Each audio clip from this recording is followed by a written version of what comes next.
Bro, how long you gonna do that for? Until I decide to stop. You're not gonna talk about either of the series this weekend. Yeah, I still got a full 20-minute video planned. Nothing's changing. Same thing as normal. You're petty about Jat talking about golf on the broadcast. Yes, it's about Jat. He's out here golfing in the middle of January. It's 30 degrees here. Then move to Cali. That might be the dumbest thing you've ever said. Focus on the games.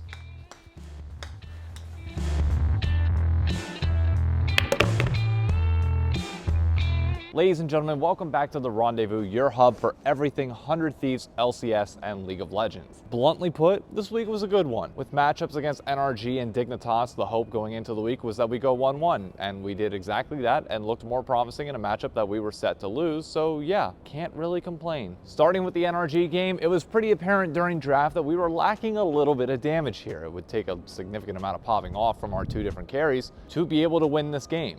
In theory, I like the draft. Sniper on a tank is the first time that we've seen this. Last week he was notably on carries all week, but this is the first time that we've seen him take a back seat, give up, counter pick, and have to go into a matchup where he's clearly being picked against. And he did incredibly well. 2-0 in lane, 1 kill with a gank, 1 solo kill on Dokla. It went incredibly well for Sniper early. River, once again, even on Sejuani, is still impacting every single lane. When you compare it to what we had last year, it's a pretty night and day difference. If the wind on the audio here isn't great, I know, I'm sorry, they're cleaning the area that I normally record this in for now. Quid, I would say, had a touch and go week. There was the pop-off moment in mid lane where he somehow survives on a Kali with very low health, but I'm not gonna lie to you, the build that he went with in this game left a little bit to be desired, to say the least. Same thing for Varus in the bot lane for Meech. Even putting aside the fact that FBI had one hell of a weekend this weekend, I don't know if he got player of the week for the entire LCS. I would imagine he probably should have. But putting FBI stomps aside, our two carries are Akali and Varus. Beyond that, we deal no damage. It's a Rakan, a Sejuani, and a Cassante. And even though Cassante can kill people, it's not like he's gonna build damage. So what do you expect to see on Akali? Probably death cap, something that we can get in and do damage, a lot of it. Instead, we kind of got a hybrid damage build, which I wasn't the biggest fan of. For Varus as well, it was poke lethality, and it's like, we got a lot of tools to be able to peel for you. I think you should go on hit personally. But again, I will admit entirely, I am a plat to emerald level player. I don't know better than the pros. I don't know what their game plan was, but at face value, I'm sitting here like, why is it not on hit?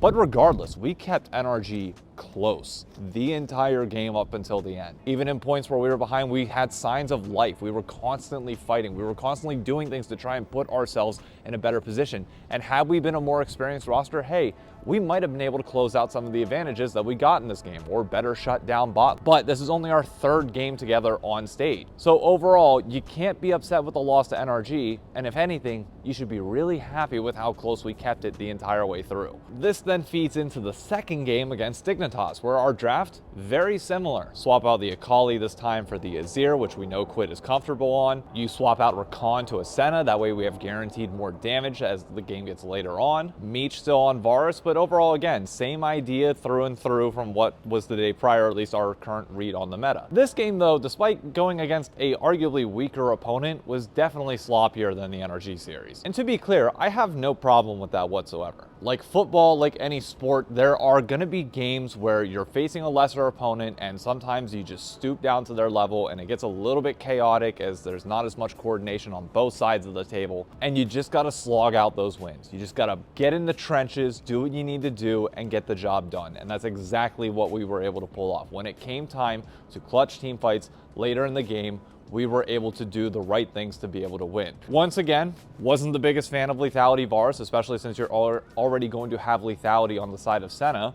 Would rather have on hit, even more so when you see a lot of these fights, and it was bluntly clear from the draft, you're facing off against an Akali and a Vi. Varus is probably gonna die most fights. Or at minimum, they're gonna be sending everything they have onto you, which you can make the argument of, yes, you go lethality over lethal tempo on hit Varus because then you can poke out and deal damage because once they get on you, you're dead. But my argument would be if you go Bork, Wits End, Rageblade, you have a little bit more survivability against the Akali and can hit a little bit more, and on hit Varus still does a ton of damage. At the end of the day, it doesn't ultimately matter. Meech actually played a very good game, especially in situations where he was left alone on Varus as they would dive him in the backline. He'd pump out as much damage as he could while Quid and Sniper were able to take care of things on the other side. You could tell there were definitely some moments where communication seemed a little bit iffy. They weren't sure what call to go with, and we fumbled a little bit in the mid game. But we were able to bring it back in the end, and that's all that matters. A win is a win, especially when you are facing these teams that you have to get these dubs over. You have to keep momentum going in a positive direction. I'll say it right here, right now. My biggest takeaway from week 2 is that I think River is on pace to possibly get MVP this year. If 100 Thieves can somehow squeak into top 4 in the regular season, you just have to look at River and be like, this dude does everything and elevates his teammates around him. Like, what more could you possibly ask from the guy? One quick note I do want to make on Ayla though, because I've seen some people comment about, him potentially not playing the best and him being a little bit more absent during these games. And I would say, let's not fall into the hoo-hee trap, which I was guilty of myself, especially during like the 2020-2021 period, or well, 2021-2022 period of 100 Thieves, where you don't always have to have these pop-off performances, especially from your in-game leaders, which I'll get into River's interview with Travis Gabbard here in a bit, but we know that Ayla tends to be more of a shot caller and is more vocal. That impact, I don't want people to lose sight of, because whenever he left 100 Thieves, there was a notable absence in shot calling. Now, granted, years later, obviously he is popping off to a level that he was not with 100 Thieves and also has the shot calling, but that just comes with more time of doing it. And I think we honestly deserve to give Ayla that same amount of respect. If he is shot calling and if he is this vocal leader in the team, even though he might not be as present on the riff with these big plays like you expect from players like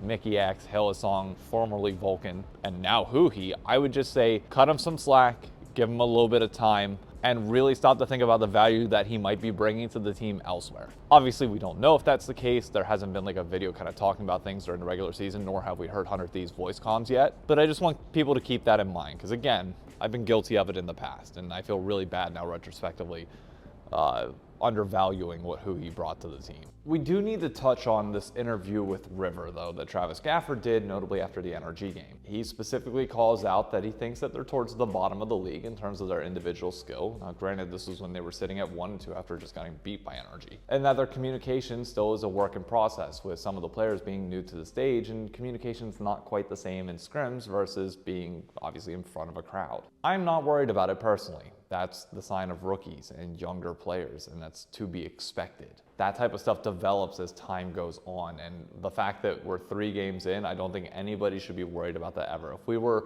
dealing with a squad that has been together for a year and played an extended period of time together and has a bunch of on-stage experience and is in the stadium together, then yeah, by all means, raise the red flags. But for now, I don't walk away from that interview losing any confidence. It just is a testament to how young of a team we are, and the fact that we're in the position that we are right now, despite all that, is really, really good. So let's go around the org for a moment and talk about things outside of the team, because there's an important topic that I wanted to touch on that I noticed this morning when doing research for this video. Future editor me coming in here to say this whole segment was basically going to be about 100 Thieves Twitter and how last week there was no activity during the week, which I think might have just been out of respect to the layoffs, because this week we already got a Quid tweet and they're also giving away 500 Thieves jerseys. So be sure to check out their post on Twitter if you want to see that. But the YouTube portion of this is still applicable, so I'm still going to roll that. I don't know. Your off days are the days, especially when you have a young squad like this, that I want to see you build. Because this leads into the YouTube comment, which is there's been nothing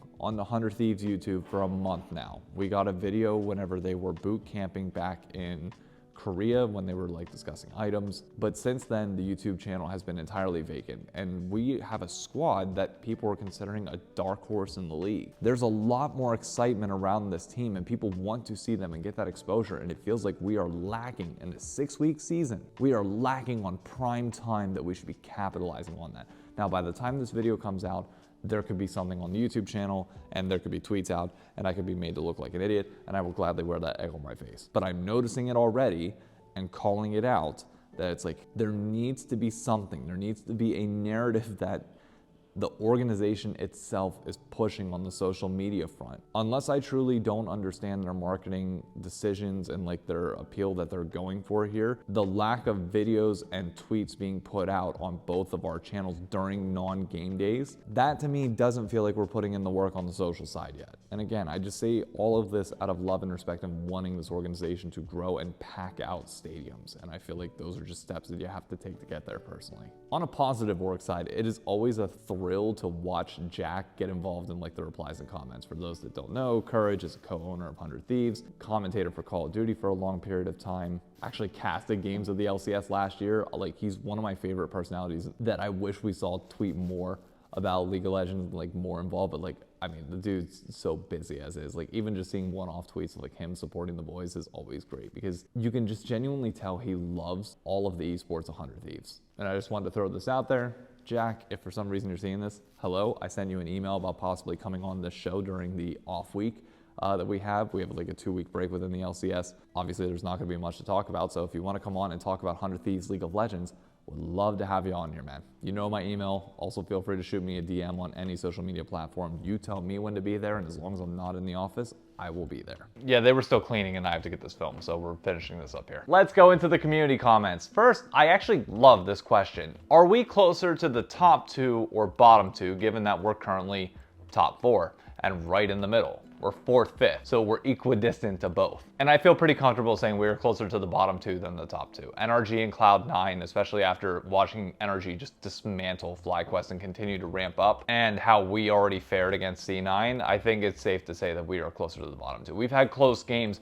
against Team Liquid and Dignitas in both the games that we won. Now, granted, we face the bottom 2 this upcoming weekend, so we'll get a clear testament for how close we are to them, and we also play FlyQuest, so if we can keep it close to FlyQuest or even beat them maybe, then sure, maybe I'd flip my opinion to closer to the top 2, given that the parity in the league is not all that high right now. Some of that is in due part to being best of 1s and the flip-flop nature of best of 1s. If it was best of 3s, maybe we'd be seated a little bit lower in the standings, maybe we'd be higher, maybe we're a better best of 3 team. I don't, like, we have no clue. But yeah, closer to the bottom 2. A lot of the other replies that I saw were pretty much in line with things I've already said earlier in this video, so I don't want to go in depth on them, but somebody asked, why aren't more people tucking in their shirts to sweatpants? And the answer is simply this. It's fine as an adult, like once you get past the age of like 25, 26, to tuck in a shirt, whether it's like a golf shirt or a dress shirt when you have a belt, nicer pants, and shoes to go alongside that, and the accessories kind of make it, like they make the part, because you're assuming that you're gonna have like a blazer over it or some sort of outerwear that covers it up in a way. Tucking a normal shirt into sweatpants is a move that you see from teachers who peaked in high school but are trying to relive their glory days through the people that they're teaching, and it's just creepy and weird, which, by the way, is the entire plot of Glee. Man, I love that show, but man, is it weird to look back on. And yes, I tried tucking my shirt in. It looks freaking weird. Sniper might be able to pull it off for the memes, but nobody's pulling that look off seriously and getting away with it. Finally, to preview our Super Week. Yes, we have 3 games this week. 1 on Friday, 1 on Saturday, and 1 on Sunday, which again, for those that live in the New York area, we're having a watch party on Sunday. So you will get to see 100 Thieves play their game in person if you're in the area. So please, it's free. Come by, come watch the game. I'll be there wearing 100 Thieves stuff. It'll be a good time, I promise. But expectations for this week should be similar to what we had going into this past one, where I'm expecting a 2-in-1 week. And I think that should be standard for most people given where we're at right now. Wins against both Shopify Rebellion and Immortals should come. And FlyQuest is a toss-up. If we can keep it close, then great. If not, hey, you know, they should be better than us right now. Look at how many veterans they have on their squad. The FlyQuest match, my eyes immediately go to top jungle. I think River should be able to keep up with Inspired. River is clearly one of the best junglers, if not like the best jungler in the league right now. And Sniper needs to be able to handle whatever counter pick that Blippo throws his way. Assuming we're drafting in a similar manner that we have from this past week, and we're picking a Cassante or a tank early to allow carries in both mid and bot lane, then you need to be ready for Blippo to counterpick you, because he will. And against a rookie like Sniper, you need to mitigate that lane as much as humanly possible. If we do end up seeing Sniper on a carry again, because that's where the meta shifts, then hey, good luck carrying against Blippo. because he's pretty damn good at the game. It's also our first rematch against Busio, which I would love nothing more than to put him in the dirt. Will that happen? I don't know.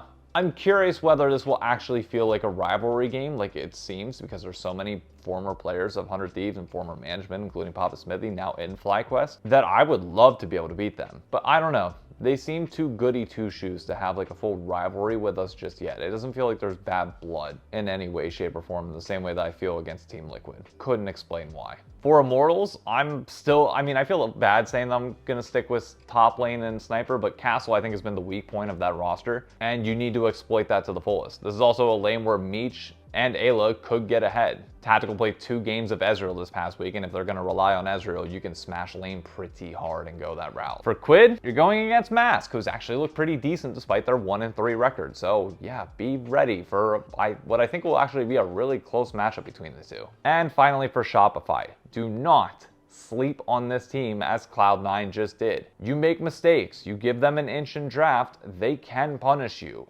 And will. So we need to be on our A game and prep the appropriate draft that doesn't leave any glaring weaknesses or holes. And some of these mistakes that we've been making in some of these sloppy games like Dignitas can come back to bite us in the ass on a roster like Shopify. They will capitalize. And especially with a young squad like we have, fumbling our leads is going to be something that we do. And even coming from behind, while it might be an advantageous situation, you don't want to be doing that every single game. So this is a trap game. The Shopify Rebellion game is one that I'm more worried about than pretty much anybody else. More than I was Dig and more than I am Immortals. Hell, we can even lose to IMT and I'd still be more worried about Shopify Rebellion. There's just something about the squad that I just think their record is not indicative of where they could potentially end up. But either way, that is it for the Rendezvous this week. Looking forward to 3 solid days of games. I cannot wait. I hope you're excited too. Let me know in the comments down below. Do you agree with my Varus point? I'm curious. Either way, that's it for me. Adios. Catch you later on the next one.